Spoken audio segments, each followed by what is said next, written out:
When you think of a cryptid, odds are that there are two creatures that pop to mind: Bigfoot and Mothman, both shrouded in mystery and have intrigued people for generations.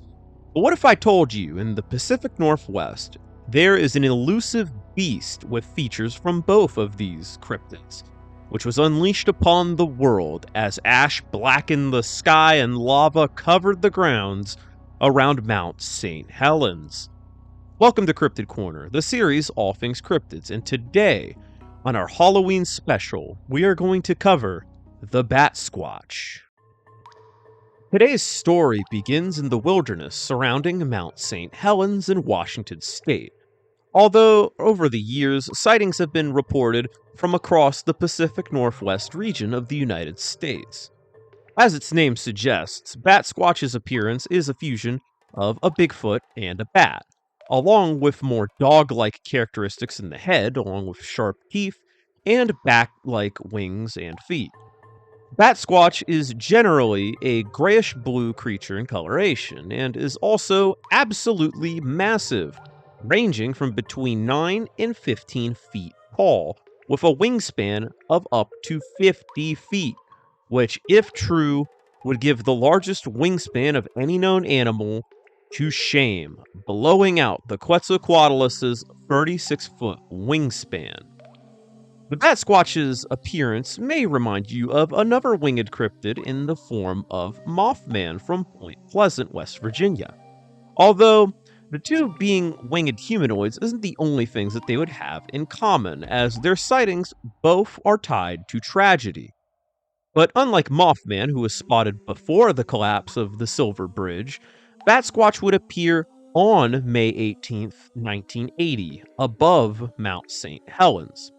On that day, at 8:32 a.m., the most destructive eruption in U.S. history would occur, as after months of buildup, the north face of Mount Saint Helens would collapse, causing an explosion that flattened trees within a 230 square mile radius, and burying miles of land beneath lava and volcanic debris, causing roughly $3.4 billion in damages and claiming the lives of 57 people.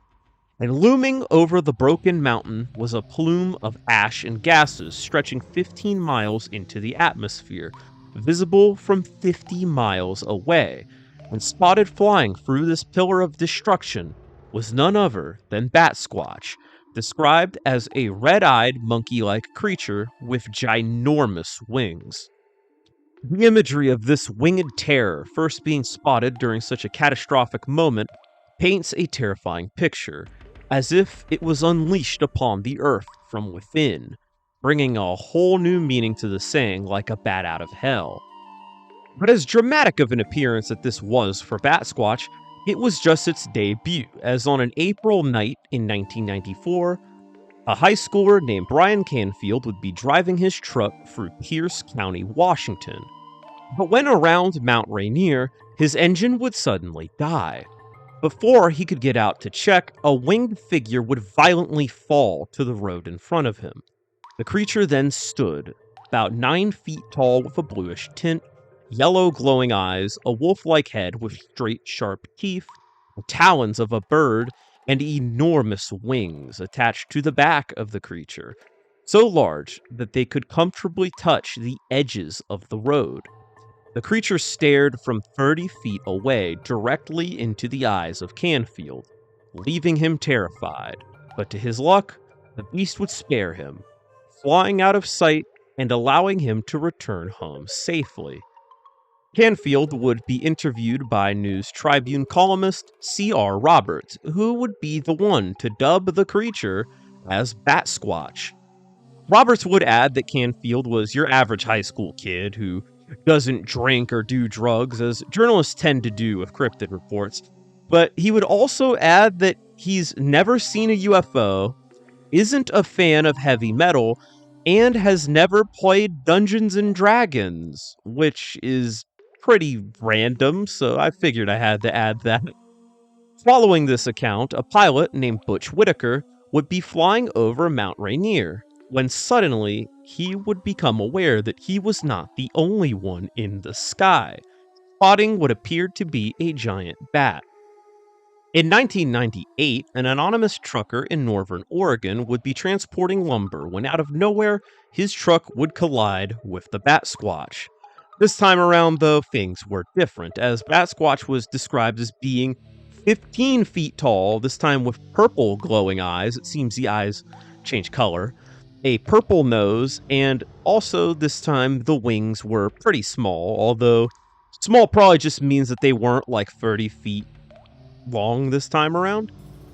In 2009, however, a group of hikers climbing Mount Shasta in Northern California would witness an enormous flying fox like creature with an extremely bulky body and with a wingspan of 50 feet across. And in June of 2011, an anonymous Washington dog owner would go to bring his dog back inside, but when he picked up the pupper, he would spot a Batsquatch like creature matching the 1994 sightings description. Today, Batsquatch is a relatively niche cryptid, although in the Pacific Northwest it is seen as somewhat of a regional legend, and even has an IPA named after it from an Oregon based brewery. So, just what is the Batsquatch?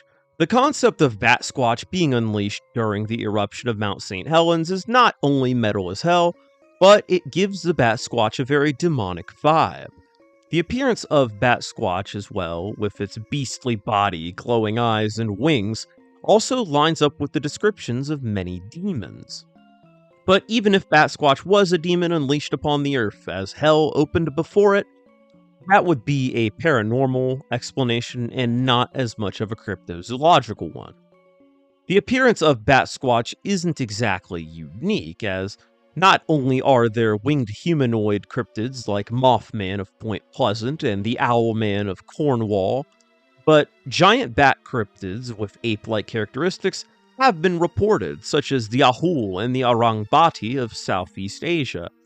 And in Mayan mythology, there is a giant bat spirit known as Kamasats, or the Death Bat. Despite this, the size and especially the wingspan of Batsquatch puts all of them to shame, being far more comparable to a thunderbird in terms of sheer wingspan. Additionally, Batsquatch is different from all of these other creatures as it possesses wings along with a set of arms and legs in most depictions. This type of anatomy is not found in any known flying vertebrate, who either tend to just turn their arms into wings, or like a gliding squirrel, they would just kind of have one flap of skin that connects the arms to the legs for gliding. Additionally, a creature of that size would have to be extremely light in order to sustain flight, as being heavy and stocky is not viable for being a flying creature.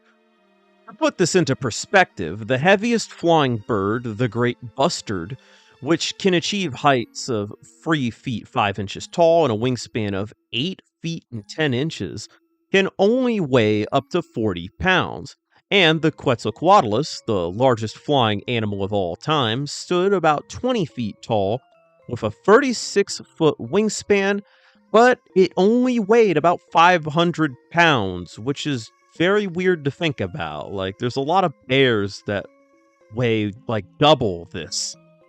So, Batsquatch, as described, is biologically impossible, as it would have to instead have more of a bat-like anatomy with a light frame and very powerful yet stringy muscles in order to fly.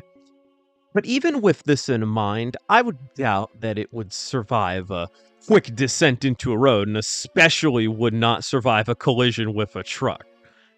Looking into bats, the largest bat in the Pacific Northwest is the hoary bat, which is a measly 6 inches long with a 17-inch wingspan. And the largest bat of all time, the giant golden-crowned flying fox endemic to the Philippines, is about a foot long with a wingspan of 5.6 feet, which is far smaller than the reported Batsquatch. But still, some of these sightings, mainly the 2011 and 1998 sightings, could have been pet flying foxes whose sizes were greatly exaggerated. And perhaps giant birds, such as the California condor, who once could be found across the west coast, could be a culprit given its sheer size and dark coloration, leading people to assume that it's some sort of giant bat. But taking into account the context of the initial two Batsquatch incidents, you can reasonably assume that the Batsquatch is a product of hysteria. During extremely stressful and very dangerous events, such as floods and hurricanes, people will mass hallucinate creatures, angels, and even demons. And I would imagine the eruption of Mount Saint Helens would have been an immensely stressful experience, and a combination of this stress, debris in the sky, and fleeing birds could have created the illusion of a giant bat emerging from the volcano's plume. And the 1994 sighting also could have been a very stress-induced incident, as the high schoolers' truck broke down in the middle of nowhere in the dead of night. And this stress, combined with maybe some buzzards trying to snatch a carcass away from some wolves or a bear, for example, could have led Canfield to believe that he was in the presence of an odd and powerful creature. And from these moments of terror, a legend was born, with people all over the West Coast trying to one-up the last sighting, kind of a big fish story type of deal. The legend of the Batsquatch is a fascinating fusion of Bigfoot and Mothman with sprinkles of werewolves in there, all connected to one of the largest tragedies to strike the state of Washington. But on top of being a chimera of American folklore, it is also a product of pure fear, born from the molten heart of the earth and unleashed violently upon the surface as Mount Saint Helens' lid would literally blow. But be it a demon from the underworld, an unknown creature freed from the burning earth, somebody's exotic pet, or just a buzzard, the night skies of the Pacific Northwest hide much in its darkness. And that's going to do it for the Batsquatch, the Cryptid Corner Halloween Eve special. Yeah, when this is going up, it'll be on the day before Halloween, because this year Halloween was on a Friday and not a Thursday. But still, I figured it was the perfect one for the Halloween special. I planned this out back in like early September. I was thinking like, what should I do for October? I was thinking like halfway through we do the Flatwoods Monster, and then at the end I figure we do the Batsquatch, because the Batsquatch is kind of like, it's not super niche, right? But at the same time, it's not super well known either. And I do notice that the really well-known cryptid videos don't do well. Even the Jersey Devil, I'm very surprised that video didn't do that well. If you haven't seen the Jersey Devil video, go watch the Jersey Devil video. But I figured this was like perfect for Cryptid Corner, because the series is all about niche cryptids. And this one's pretty niche, but it's like the more well-known of the niche. You get the point. It's like an underground gem. Underground is fitting, given it came out of a volcano. But I do have some announcements for the channel. Very important announcements. Cryptid Corner, first and foremost, isn't going anywhere. In fact, I was thinking of making even longer and more well-made videos for Cryptid Corner. But a lot of the topics that I've been sitting on for a while, so a lot of them over a year, would be pretty long videos, so they'd probably take a week to make. So some Cryptid Corners might take a week. Some videos might take like a week to make instead of just like 2 to 3 days, which is generally, the Monday, Thursday. Yeah, 2 to 3, yeah. Exact days don't really matter, but some videos might take a little bit longer and they'll take about a week. And I'll try to make a post when that happens. But at the same time as well, I do want to expand into other topics. I do want to talk about mythological creatures and maybe some paranormal stuff. So I am thinking about starting up new series, but I don't have any names. So this is a perfect opportunity. If you want to suggest a name for a mythological creature series, like a mythology type of thing, a paranormal type of story, or it could be like a mix of paranormal and mythological, a paranormal series, a mythological series.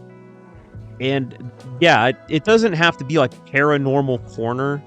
I just did Cryptid Corner because I like alliteration. So keep that in mind, because I really can't think of like a paranormal or a mythological series name. So if you can go ahead and do that heavy work for me, I would definitely appreciate the suggestions. I was thinking of another series, maybe some prehistoric creatures. I already have a name for that. Late Greats. I was thinking of that when in the Ozark Howler video, I talked about the late great American lion, and I'm like, that'd be a pretty good name for a series. But yeah, that's basically the announcement. Longer form cryptid corners that are either, some of them might be longer, but I also might want to up the editing skills, very bare bones editing on the little Water Bill channel. So you could expect longer videos in the future. Cryptid corners just like this that aren't super long, the basic upload, but as well, new series coming out like paranormal stuff I'd like to cover, mythological things, so that we're not strictly limited to cryptids, because some of these recommendations are mythological or paranormal, and I do want to keep Cryptid Corner as the series for cryptids. I'm not going to get too anal on that. Everyone has their own definition for cryptids, and that's kind of the reason why I do need to start up a new series. And also, let's just say there's a reason I haven't done a Bigfoot video yet. This is the most Bigfoot type cryptid that I've really covered, as it has Squatch in the name. But yeah, let's just say that might be like a series within its own. But this ending yap has gone on way too long. Just know that a lot more cool stuff for the channel is coming forward. There's going to be a lot of experimentation. There's going to be a lot of new videos, different types of videos. But at its core, it's still going to be the same, and Cryptid Corner's not going anywhere. But I'd like to thank you for watching. If you like this video, make sure to leave a like and leave a comment down below. What do you think Batsquatch is? Did you think Batsquatch was just a bird? Do you think it actually is an unknown creature from the earth? Do you think it's a demon? Do you think it's a flying ground sloth? Make sure to comment down below. And if you have any suggestions for more cryptids to cover, cryptids to corner. Yeah, corner them. Corner them so we can cover them. And if you like this content, make sure to subscribe to the channel and ring that notification bell so that you are alerted whenever a cryptid is cornered. You'll never know. The cryptid that I cover next might be in your general area, so you might want to be notified about that.